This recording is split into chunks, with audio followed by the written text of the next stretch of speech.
Linggo tayo ang kapamilya.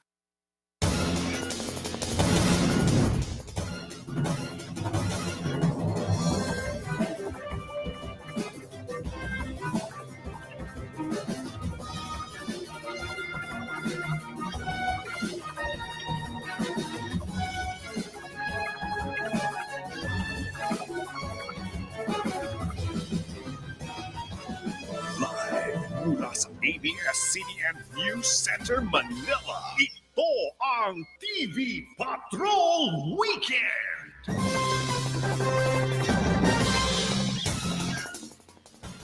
Magandang hapon, Pilipinas! Kami ang mga patrol ng Pilipino. Nagbabalita at naglilingkod sa inyo saan man sa mundo. Sa ulo ng mga nagbabagang balita, ina at kanyang 7 buwang sanggol patay sa pamamaril sa San Pablo City, Laguna. Pulisya may mga tinitingnang posibleng motibo sa pagpaslang sa vice-alkalde ng Ibahay, Aklan. Mga residente, ikinagulat ang pagkakasangkot ng kanilang konsehal sa krimen. 2 Chinese na dating konektado umano sa Pogo, arestado matapos ireklamo ng pagpapaputok ng baril. Iba-ibang uri ng armas na samsam. Pilipinas at India nagkasundong palakasin pa ang Joint Maritime Patrol sa West Philippine Sea. Pagbili ng bansa ng dagdag na missiles mula India, inaayos na rin. Kampo ni Vice President Sara Duterte, pinaghahandaan ang sagot sa motion for reconsideration kaugnay ng desisyon ng Korte Suprema sa kanyang impeachment complaint.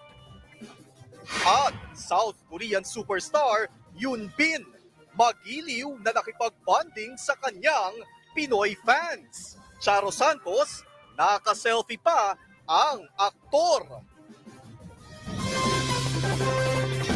Kapamilya, umpisahan natin ang balitaan sa pamamaril sa mag-ina sa Laguna. Patay ang ginang at kanyang 7 buwang gulang na sanggol matapos pagbabarilin sa loob ng kanilang paresan sa San Pablo City.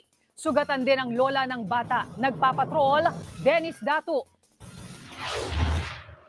Sa gitna ng hapunan, Biyernes ng gabi, pinagbabaril ng armadong lalaki ang 30 taong gulang na si Rhea Lunar habang karga-karga ang kanyang 7 buwang gulang na anak na babae sa barangay San Gregorio, San Pablo City, Laguna.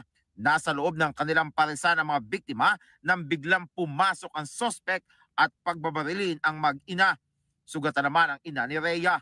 Naitakbo pa sila sa ospital pero pumanaw din ang mag-ina. 6 na tama ng bala ng kalibre 45 ang tinamo ni Rhea, habang 3 ang tumama sa kanyang anak. Walang customer kagabi ang parisang ito ng pasuki ng mga sospek at pagbabarilin ang mag-ina. Halos 8 araw pa lamang daw na nag-ooperate ang parisang ito at ang mag-ina ay 3 buwan pa lamang na nakatira dito. Kaya hindi lubos maisip ng kapatid ng biktima kung bakit sila pinatay. Wala anyang kaaway si Rhea.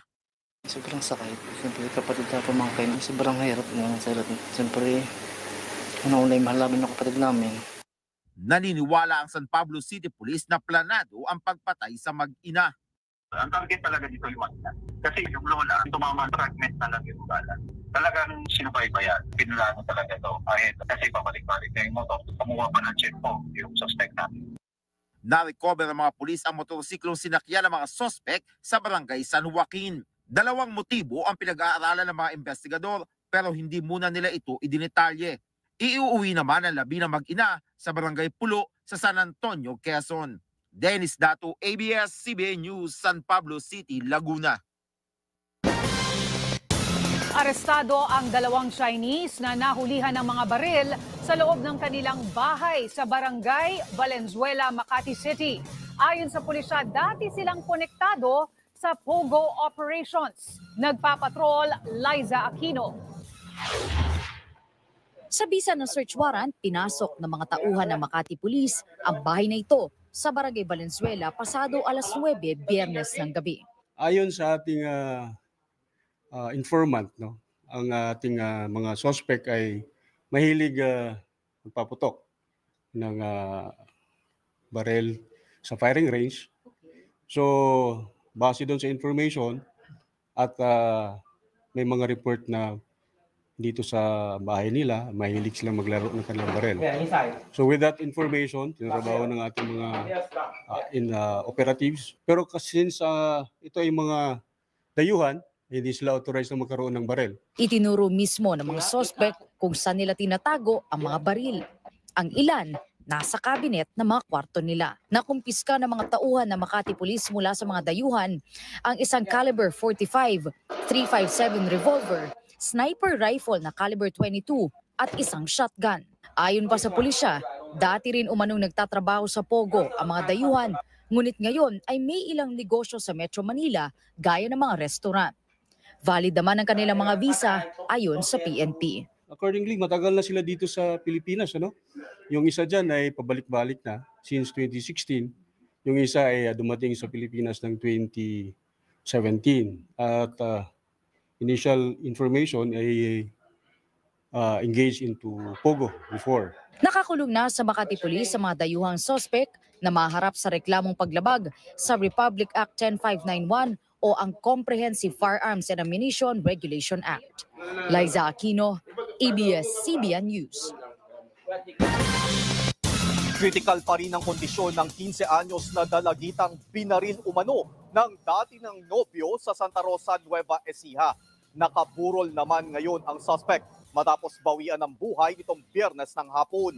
Nagpapatrol, Jesse Cruzat. Importante sa akin yung dahil pagpapasok ng school yun, tatay, papasok ako.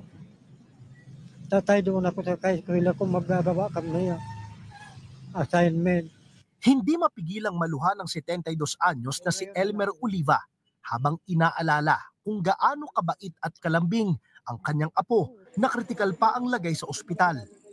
Binaril ang 15 anyos na biktima ng 18 anyos niyang dating nobyo habang nasa loob ng Santa Rosa Integrated School sa Nueva Ecija nitong Huwebes ng umaga. 3 araw matapos ang insidente, hindi pa rin nagigising ang dalagita. Tinanong ko kanina yung doktor, kung yan baka kung pasyente may pag-asa, yan ay kaan mahirap sagutin. Basta ang focus natin, buhayin.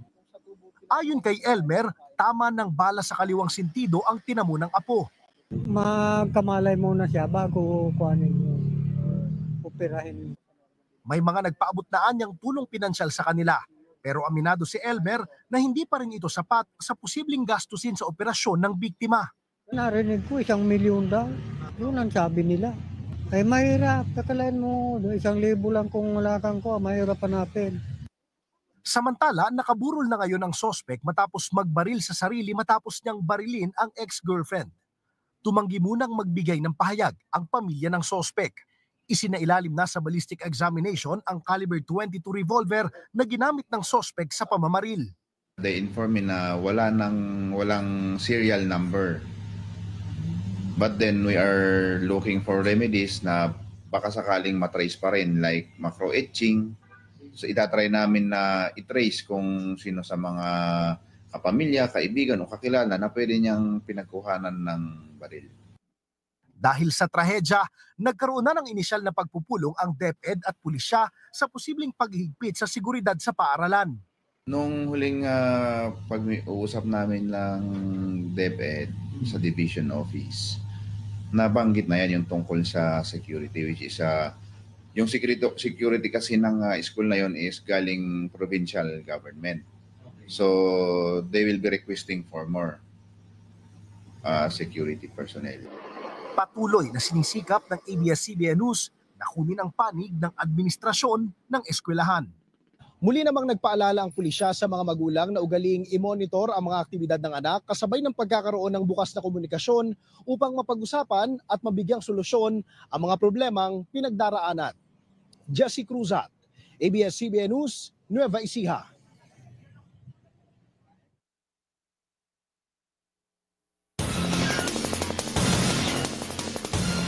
Kapit na mga motorista, ito na ang busina sa petrolyo.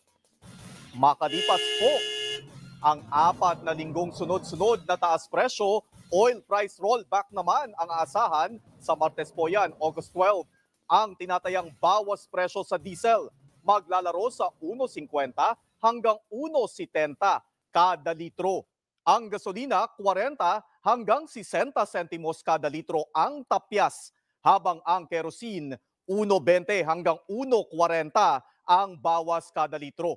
Isa sa dahilan ng rollback ang anunsyo ng Organization of the Petroleum Exporting Countries o OPEC na magdadagdag ng produksyon ng petrolyo sa Setyembre. Gayon din ang wala pang kasiguruhang na epekto ng taripang ipinataw ng Estados Unidos sa trading ng langis. Sa may puhunan, kaya mo binansagan si Jojo Bragais na shoemaker of the beauty queens dahil ang kanyang mga gawang sapatos kung saan-saang panig lang naman ng universe nakarating. At alam nyo bang napasok lang siya sa karerang ito matapos masawi sa pag-ibig? Alamin ang kwento ni Jojo Bragais sa pagpapatrol ni Karen Davila.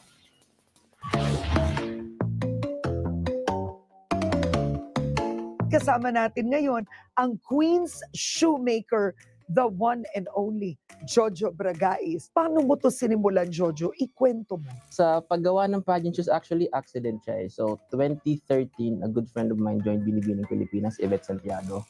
And then 2014, Madam Stella Araneta invited me if I can do the official shoes for Binibining Pilipinas. 2015, nakasabay ako nung bugso ng pagtaas ng beauty pageant sa Pilipinas. And then 2020, tinawagan ako ng Miss Universe if I could be the official shoe partner nila. No ang tatak Jojo Bragais sa safety. Can you explain? Pagdating po sa safety ng sapatos, pag tinignan mo, pag nakatayo yung sapatos, may tinatawag dito po na pivot calculation. So yung mga ginagamit na ridges pagdating po sa pinaka-outsole ng sapatos is usually calculated. So umiikot po yung mga babae. Dapat na susuportahan siya. At paano mo natutunan to? Inaral ko po siya along the way. The pivot calculation, Yes, okay. Ang tanong ko, is it safe? It is safe po. So sa product development namin, matagal siyang inaral and the materials na ginamit namin ay talagang scientifically proven na hindi kakala sa stage. Abangan ang buong kwento sa May Puhunan, Kaya Mo, Linggo, alas 4 ng hapon. Kamara tiniyak na susunod sa pinal na desisyon ng Korte Suprema kaugnay ng impeachment complaint ni Vice President Sara Duterte. At DOH nagbukas na ng fast lanes sa piling ospital para sa agarang pagtugon sa leptospirosis cases. Sa pagbabalik ng TV Patrol Weekend.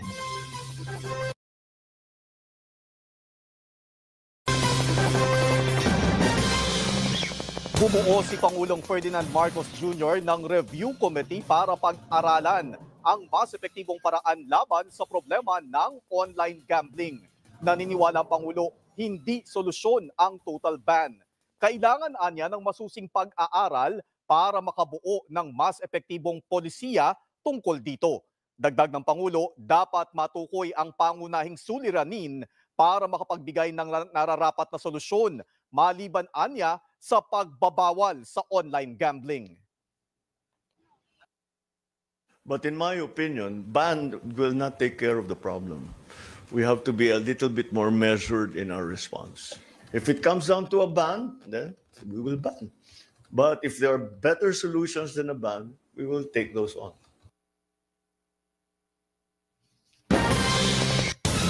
Binuksan ng Department of Health ang leptospirosis fast lanes sa mga piling DOH hospitals. Umaabot na sa higit 2,000 ang bilang ng kaso ng leptospirosis sa bansa mula Hunyo. Nagpapatrol, Liza Aquino. Nakaburol sa gilid ng basketball court sa Barangay Obrero, Quezon City ang labi ni Tatay Romeo Fernandez. Namatay ang 58 anyos na mekaniko sa leptospirosis nitong Lunes, August 4. Unang inireklamo ni Romeo ang pananakit ng kanyang tiyan at mataas na lagnat matapos ang dire-diretsong trabaho noong kasagsagan ng ulan noong mga nakaraang linggo. Sabi ko sa kanya, "Pa, bakit ganyan yung mga paa mo at saka yung mga binti mo? Bakit parang bigla nagmanas?" Nagmanas. Tapos sabi ko, "Bakit ang laki ng tiyan mo? Tapos bakit yung mata mo, bakit yellow? Dalawa kulay dilaw. Para ka may hepa." Nung ginala ko siya ng August 3 na yan, Kinabukasan, namatay na siya. Opo, mga 10:40. Sabi niya, na-detect po leptospirosis. Nakukuha ang Leptospira bacteria sa paglusong sa maruming baha. Karaniwan itong pumapasok sa maliliit na sugat o gasgas sa balat. Ayon sa DOH, lampas 2,300 na ang kaso ng leptospirosis sa bansa mula June 8 hanggang August 7. Ilang ospital na rin ang nag-anunsyong siksikan na ang kanilang wards sa dami ng leptospirosis cases. Meron kaming pasyente na a little bit over 200 po kasi ang aming talagang capacity sa emergency room is 70 to 75. Yung latest namin na census sa aming emergency department ay nasa 168 kami ng aming bed capacity. Lagpas na rin po kami doon sa aming usual na emergency department. Presently, 124 patient na ang na-admit sa San Lazaro. Nag-a-admit lang kami ng moderate to severe. Nagpa-plateau na yung admission namin. Mula mga 30s per day, bumababa na siya sa mga 20s per day. Sa NKTI naman, karamihan sa mga pasyenteng may leptospirosis ay severe cases. We have 60 patients that are currently admitted, all with severe lepto. Mga more than 75% nakadialysis po ito. At yung iba nga naka-ventilator pa, yung hindi na sila makahinga ng kusa. We had 9 new patients na dumadating. Pero kung ikumpara nyo sa past days, bumababa na. Kaya naman para sa mas mabilis na konsultasyon at gamutan, nagbukas ang DOH ng leptospirosis fast lanes sa piling DOH hospitals. Dito, gagawin ang assessment para malaman kung kailangang i-admit sa ospital ang pasyente o hindi. Dito rin tinitingnan ang risk level ng pasyente para mabigyan ng reseta sa tamang paggamit ng doxycycline. Nagpaalala naman ng Department of Health na huwag basta lumulusong sa baha, lalo na kung may sugat sa binti at kung nalubog man sa baha ay kumonsulta agad sa mga doktor para sa mga preventive measures gaya ng pag-inom ng doxycycline. Liza Aquino, ABS-CBN News. Lumabas na ng Philippine Area of Responsibility ang bagyong Fabian. Tuluyan na itong humina at isa na lang low pressure area. Sa ngayon, wala na itong anumang epekto sa anumang lugar sa bansa. Tanging ang southwest monsoon o habagat ang nakaapekto na magdadala ng maulap na papawirin na may kalat na pag-ulan at thunderstorms sa Ilocos Region, Cordillera Administrative Region at Cagayan Valley. Ang Metro Manila at natitirang bahagi ng bansa, bahagyang maulap hanggang sa maulap na papawirin na may tsansa ng pag-ulan at thunderstorms. Maliban dyan, binabantayan ngayon ng Pag-asa ang bagyong nasa labas ng bansa na may international name na Podul. Huli itong namataan sa layong 2,085 kilometers silangan ng extreme northern Luzon. Taglay nito ang lakas ng hangin nga abot sa 95 kilometers per hour malapit sa gitna at pagbugsong umaabot sa 115 kilometers per hour. Mabagal itong kumikilos pakanluran, hilagang kanluran. Sa ngayon, wala pa itong epekto sa bansa. Linggo ng gabi o sa Lunes ng umaga, inaasahan itong papasok ng PAR at papangalanang Bagyong Goryo. Sa ngayon, hindi pa ito nakikitang tatama sa kalupaan ng bansa.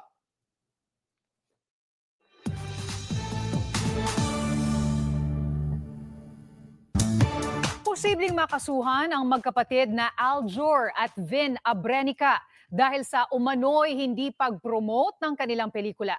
Samantala, sabay naman sa promotion ng kanyang pelikula ay ibinunyag ni Bella Padilla na ready na ulit siyang makipag-date. Aabangan naman sa international film scene ang isang pelikulang Pinoy. Nagpapatrol, Ana Cerezo. Mula Hollywood hanggang international festivals, patuloy na ibinibida ni Ruby Ruiz ang galing ng Pinoy sa buong mundo. Nagpunta ng Australia ang aktres para sa sold-out ng world premiere ng pelikulang First Light na lalaban sa main category ng Melbourne International Film Festival. Ito po ay maganda dahil this is about the awakening of a nun. Dito ipinakita kung paano ang faith ay sinusubok ang pagkapaniwala mo sa simbahan, sa Diyos, dahil sa mga nangyayari sa kapaligiran mo. Sana po manalo tayo. Magpipremiere ang First Light sa August 10. Posible namang masampahan ng breach of contract ang Abrenica brothers na sina Alger at Vin dahil sa hindi umano nila pag-promote ng pelikulang kanilang pinagbibidahan na Wild Boys. Nakatakda magpadala ng demand letter ang producer ng pelikula. Walang response. All of those acts of the producer getting in touch with them, ginawa yan eh. No response was given. Wala talaga. From all aspect talagang lahat ng mga possible na tao na pwedeng tawagan, it's not too late naman for them to promote the movie.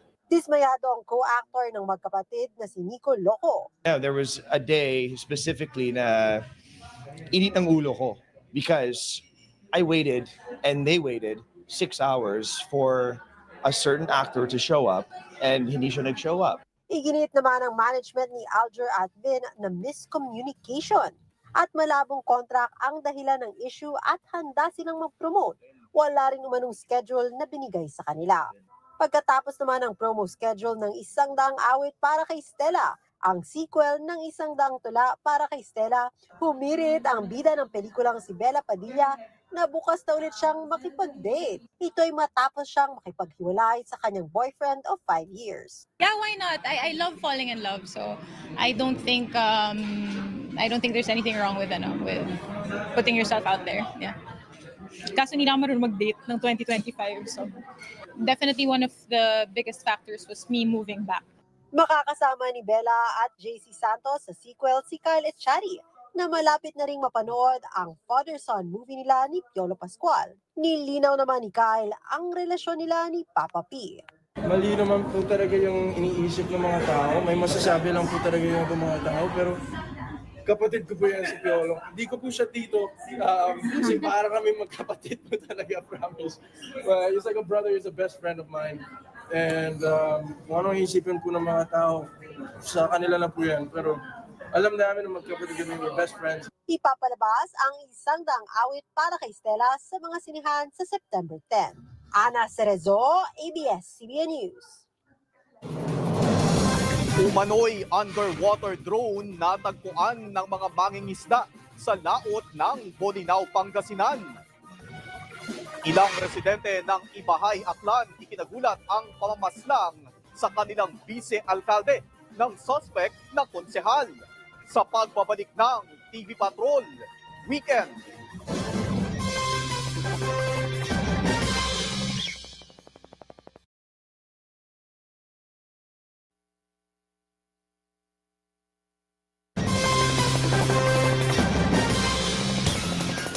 Nakatakdang sampahan ng reklamo sa piskalya. Ngayong Sabado ang konsehal na suspect sa pagpatay sa vice-alkalde ng Ibahay, Aklan. May dalawang anggulo na ring tinututukan ang PNP sa krimen. Nagpapatrol, Rolen Escaniel. Itinagulat ng mga residente ng Ibahay, Aklan nang mabalitaan ang pagpaslang sa kanilang Vice Mayor na si Julio Istolioso sa loob mismo ng munisipyo nitong Biyernes ng umaga. Ilang beses siyang pinaputukan ng konsihal ng munisipalidad na si Meryl Sinatin. Hindi ko expect na ganito na ako katanda, walang ganyan dito sa Ibahay. Nagtataka kami bakit ganun ang nangyari. Sisi natin, wala rin yan. Mabait na tao. Si Vice, mabait din yan. Ang Vice Mayor po namin dito sa bahay, mabait, matulungin, tsaka wala kang masasabi sa kanya. Magkasama pa umanong dumalo sa sesyon ng Sangguniang Bayan sina Istolioso at Sinatin nitong Miyerkules. At ayon sa kasamahan nilang konsihal na si Clarice Joy Briones, naging maayos naman ang kanilang pagtitipon. Okay naman, no? Good mood nga siya nung Wednesday eh. Actually smooth yung flow ng aming session last Wednesday and wala namang confrontation na nangyari during our session. Sa pagsisiyasat ng Soko, 9 na basyo ng bala at ilang slug ng 9mm caliber na baril ang inirecover sa pinangyarihan ng insidente. Yes, may intention talaga siya kasi doon mag-approach siya na mayroon na pala siyang dalang baril at saka hindi pa nakapagsalita si Vice. Binaril niya agad sa dibdib, sunod-sunod pa. Ibig sabihin, tutuluyan na talaga niya si Vice. Dalawang motibo ang pinag-aaralan ng Ibahay PNP sa krimen. Ang una, personal, at ang ikalawa naman ay tungkol sa trabaho. Tikom naman ang bibig ng sospek nang tunungin ng news team. Nakatakda ang paghahain ng reklamo sa piskalya ngayong Sabado. May panawagan naman si Bahay Mayor Jose Miguel Miraflores sa mga residente.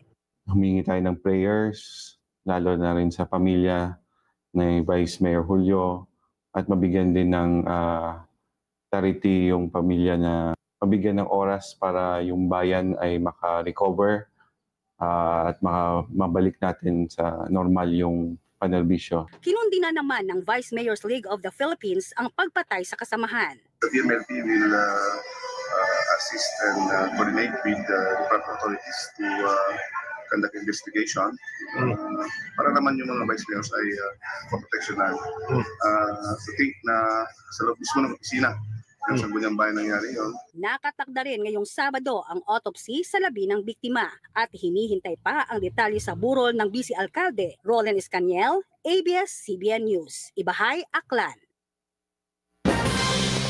Hindi pa tapos ang boxing. Yan ang posisyon ng tagapagsalita ng House Prosecution Panel matapos isantabi ng Senado ang impeachment complaint laban kay Vice President Sara Duterte. Bagamat hindi ito susukuan, nanindigan ang Kamarang susunod ito sa magiging sagot ng Korte Suprema sa inihaing motion for reconsideration. Nagpapatrol, Job Manahan.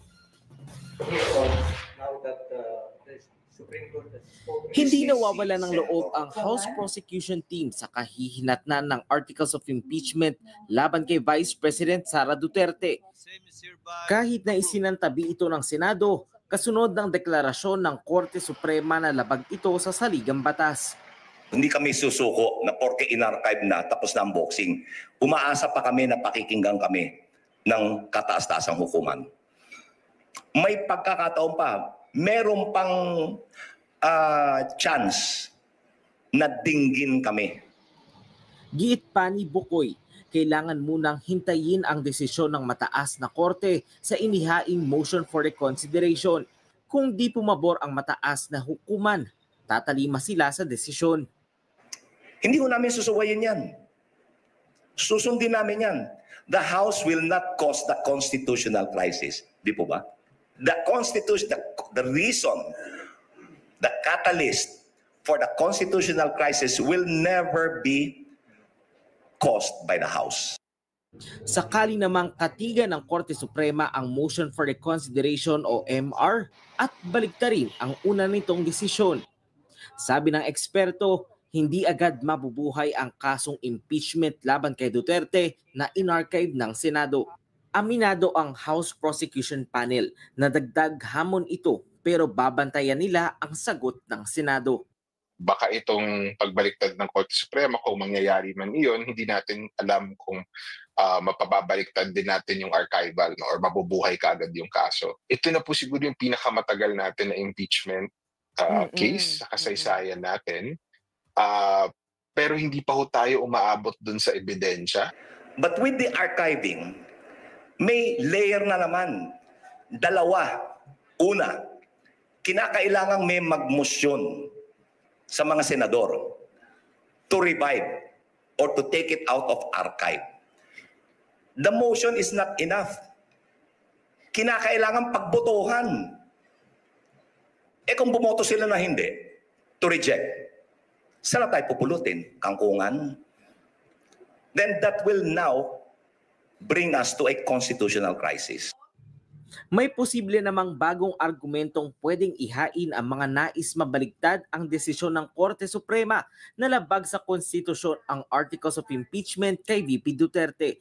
Ayon kay dating Supreme Court Associate Justice Adolfo Azcuna Jr., hindi nalabag ang one-year bar rule. Kung pagbabasehan niya ang pagkakasulat sa konstitusyon, ang terminong not more than once a year ay nangangahulugang kahit ilang impeachment complaint pa yan, isang beses lang sa isang taon itong pwedeng i-initiate. Hindi anya nangangahulugan na isang impeachment complaint lang ang pwedeng ihain. Samantala, inaatupag ngayon ng kampo ng Vice Presidente ang sagot nila sa MR. Isusumite nila ito sa susunod na Biyernes. Sa ngayon, kami naman sa defense, focus lang tayo doon sa comment natin sa inihaing motion for reconsideration ng kabilang panig ng House of Representatives, and definitely we intend to submit our comment as ordered by the Supreme Court within the 10-day period provided. Aminado rin si Poa na bukod sa impeachment, may iba pa silang hinaharap na iba pang reklamo laban kay Duterte.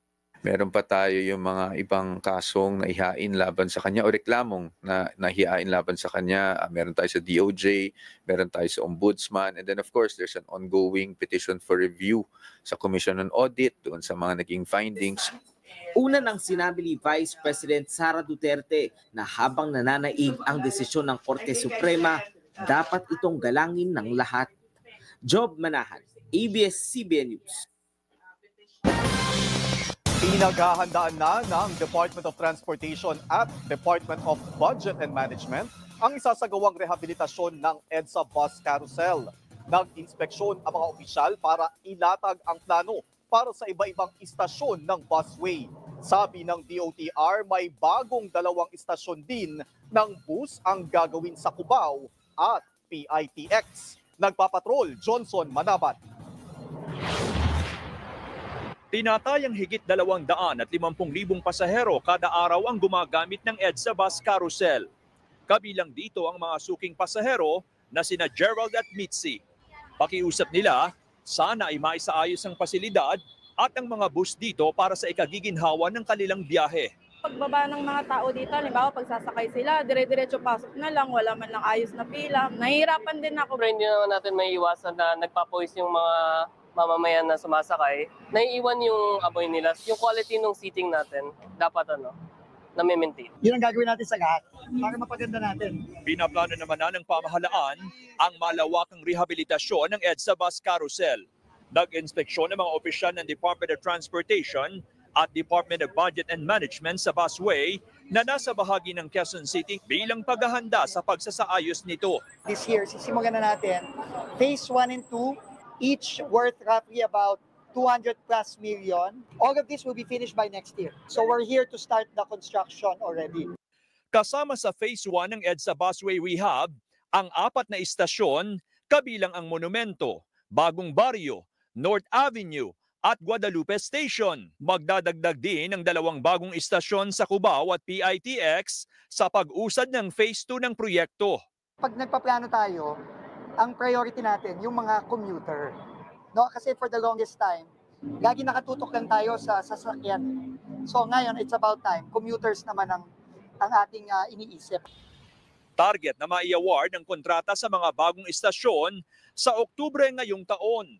Sabi ng DOTR, ang plano ay gayahin ng disenyo ng bus stop na ito sa Quezon City sa lahat na iba pang istasyon. Ayon kay Secretary Vince Dizon, target na matapos ang EDSA busway rehabilitation sa kalagitnaan hanggang sa 3rd quarter ng susunod na taon. Paliwanag ng DOTR, bagamat limitado ang budget ng ahensya, matapos makaltasan na 100 bilyong piso ang kanilang taunang pondo, ginawa naman na ito ng paraan ng DBM. Nagamit po natin yung continuing appropriations niya, which is about more than 500 million, kaya nasimulan na po natin itong proyektong to. Isasabay na rin sa planong rehabilitasyon ng EDSA Busway ang pagpapalit sa controversial na footbridge sa Kamuning, Quezon City na binansag ang Mount Kamuning. Sabi ni Dizon, hindi naman agad-agad gigibain ang naturang footbridge hanggat hindi natatapos ang kapalit nitong tulay. Johnson Manabat, ABS-CBN News. Pinoy fans sumakses sa meet and greet kay Korean Oppa Yoon Bin sa pagbabalik ng TV Patrol Weekend.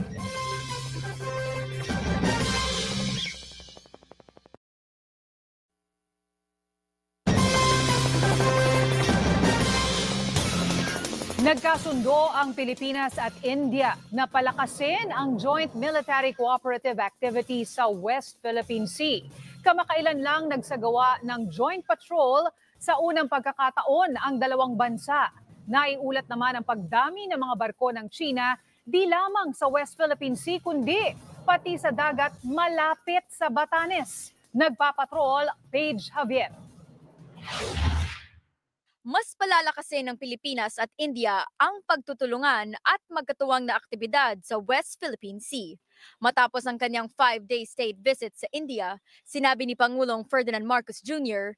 na pagkasunduan ng dalawang bansa magsagawa ng mas maraming joint military cooperative activity sa Indo-Pacific region sa gitna ng tensyon sa lugar. Katatapos lamang ng maritime cooperative activity sa pagitan ng Pilipinas at India na sumabay sa 75th anniversary ng diplomatic relations ng dalawang bansa. India has already made the policy decision to have more of a presence in the region. Because ngayon, kaya nga dati pinag-uusapan lang natin Asia Pacific, ang pinag-uusapan ngayon natin Indo-Pacific. Nilinaw naman ng Pangulo na hindi limitado sa aspeto ng defense at seguridad ang pinalakas na ugnayan ng Maynila at New Delhi. The economy plays a part in defense and security. So pagpatibay din ng mga ekonomiya natin, pagpalakas ng ating trade, pagpaganda ng ating relasyon, kasama lahat yan. Sa panayam ng Indian media sa Pangulo, kinumpirma niya ang pagbili ng dagdag na missile system sa India. Nauna nang bumili at dumating sa bansa ang 3 battery ng BrahMos supersonic anti-ship missile system na binili ng Pilipinas sa India noong 2024 at ngayong taon na nagkakahalaga ng halos 19 billion pesos. Sabi ni Defense Secretary Gilbert Teodoro, importante ang missile system sa bansa. Katuwang-anya ng India ang Pilipinas sa pagsulong ng malaya at bukas na security architecture na titiyak sa katatagan at kapayapaan sa Indo-Pacific at sa mundo. Kasabay nito, na-monitor ang isang Chinese Coast Guard vessel malapit sa Pangasinan ngayong araw. Ayon kay retired Air Force Colonel Ray Powell, direktor ng Sealight, nagsagawa ng intrusive patrol ang barkong CCG-3306, 35 nautical miles mula Pangasinan, alas 4 Sabado ng umaga. Naunang sinabi ni Powell, may 3 barko ng Chinese Coast Guard ang umaaligid sa silangan at kanlurang bahagi ng Batanes nitong Biyernes.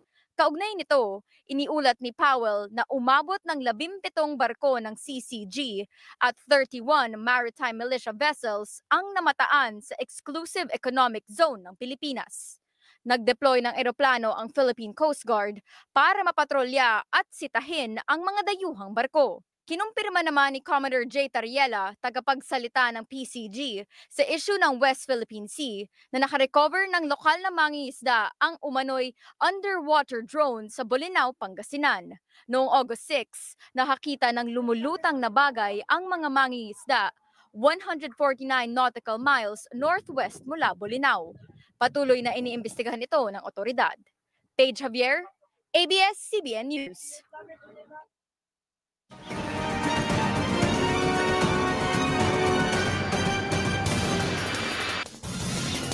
Nakatuon ngayon ang atensyon ng publiko sa pag-apela ng House of Representatives para mabaligtad ang desisyon ng Korte Suprema na nagdeklarang unconstitutional ang Articles of Impeachment laban kay Vice President Sara Duterte.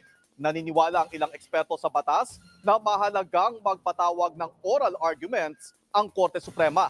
Pero may pag-asa pa nga bang mabaligtad ang unanimous na desisyon ng mga maestrado?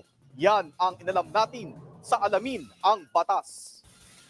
Opo, actually, ang PhilHealth. Hindi na bago sa Korte Suprema ang pagpapatawag ng oral arguments sa mabibigat na kaso, gaya ng pondo ng PhilHealth. Ito mismo ang apela ng grupong Isang Bayan sa Korte Suprema. Sa oral arguments, mailalatag ng parehong kampo ang kanilang argumento. Naniniwala ang ilang law professors, importante ang oral arguments para maliwanagan sa ilang pinagdedebatihang issue. Dahil mayroong mga facts na pinag-aawayan base dun sa decision at sa motion for reconsideration na baka kailanganin linawin ng korte. Ako, in support ako dyan. I have read all the motions for reconsideration, even the intervention of One Sambayan. Merong yung common ground sa kanila is there is misappreciation daw of facts. Yung facts daw ng Supreme Court na iiba sa totoong nangyari. Sa 1302 unanimous decision ng Korte Suprema na inilabas nitong July 25 na isinulat ni Senior Associate Justice Marvic Leonen, nakasaad na unconstitutional ang Articles of Impeachment dahil nalabag nito ang one-year bar rule o pagbabawal ng higit isang impeachment complaint laban sa isang opisyal sa loob ng isang taon. Para sa Korte Suprema, effectively dismissed ang naunang 3 impeachment complaints ng February 5. Ito ang araw na nag-adjourn ng sesyon ang Kamara at saka ipinasa ang Articles of Impeachment sa Senado. It's definitely landmark. It discusses important issues, pero what is interesting here, it departs from what has been decades-long jurisprudential pronouncements by the Supreme Court. Sinabi rin ng Korte Suprema na nalabag ang karapatan ng pangalawang Pangulo sa due process dahil hindi hiningi ng Kamara ang kanyang panig. Sa apela ng Kamara at ibang grupo, iginit nilang hindi nalabag ang one-year bar rule ng konstitusyon. Hindi nila dapat ituring na na-dismiss ang unang 3 impeachment complaint noong February 5 dahil ang totoong adjournment ay June 13 pa. Nauna pa rin yung 4th complaint. Yeah? Kung deemed initiated siya nung hindi pa rin siya inaksyonan ng Kongreso noong Hunyo, may inaksyonan na sila noong Pebrero. So dapat yun yung na-consider as na file. Meron daw misappreciation of these facts, dapat makorek muna yon. Mahalagang matalakay rin para kay Tamase ang pagbanggit ng Korte Suprema na tinransmit ang Articles of Impeachment sa Senado nang walang plenary vote. Kaya doon pa rin siya kasignificant. Una kasi, mahalaga na may confidence yung publiko na pag nagdesisyon yung korte kung ano yung tamang batas, ay nakabase siya kung ano talaga yung totoong nangyari sa ground. Bagamat maliit ang tsansa, hindi rin nila imposible na baligtarin ng Korte Suprema ang unanimous decision. Tulad na lang sa kaso ng genetically modified na talong noong 2016 kung saan binaligtad ng korte ang naunang desisyon dahil sa mootness o tapos na ang issue. Yung mga nasa Korte Suprema, sila mismo may pagkakilala sila na hindi naman perpekto ang mga desisyon ng korte. In so far as possibility, well, I won't say no, pero the likelihood siguro, kasi unanimous to, 13-0, the likelihood that it will be reversed, yun siguro yung I highly doubt. Naniniwala sina Tamase at Bernaldez na makabubuting matapos ng Korte Suprema sa lalong madaling panahon ang pagresolba kung dapat bang ituloy o tuluyan ng tuldukan ang impeachment trial ng pangalawang Pangulo. Kaya kapamilya, manatili tayong nakaantabay sa mga proseso ng Korte Suprema at ugaliing alamin ang batas.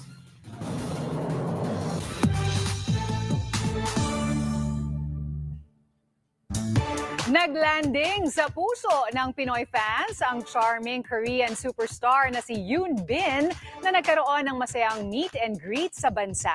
Ayon naman sa Korean Oppa, babaunin niya ang masasayang alaala kasama ang Pinoy fans. Nagpapatrol Ana Cerezo. Mula nang tumapak si Hyundin sa Pinas, talagang binusog niya ang mga Pinoy ng fan service. Mula sa presscon hanggang sa paglabas ng OPA ng venue. Sa meet and greet kung saan bigatin din ng host ang Concert King Martin Rivera. Talagang nilapitan at kinilala ni Hyundin ang fans. Now that I'm here in the Philippines, I got to meet the fans as well, and I would like to give the vibe that we're closer now. Kaya naman ang daming sumakses sa kanilang OPA. Kabilang na ang veteran actress na si Miss Charo Santos Concho na di lang nakita up close, nakapag-selfie pa. Si Mika na dating napansin ni Hyundin sa kanyang photo sa crash landing on you standee noong 2021. Umuwing may selfie na kasama ang totoong Captain Lee. Worth the wait naman para kay Julito na di lang sa ticket sumakses. Nahawakan pa niya ang kamay ng K-drama superstar. Pinagdasal ko siya. It's really meant for you. It's really for you. Ayon kay Hyundin, dadalhin niya ang fun moments na ito kasama ang fans. 말로 표현할 수가 없죠. 너무너무 감사하고 또 very speechless about the amount of love and support I receive. And of course, I'm very grateful, very thankful for all the love and support, and that becomes my strength to become a better actor as well. And so each and every project, the love and support that the fans give me is definitely going to be a strength for all of my career. Sure na may baong core memory ang bawat attendees sa meet and greet na napakilig at napatawa yan din. Have you ever kept anything from a scene as a souvenir from a project that you've done? Yes. What was that? What did you keep?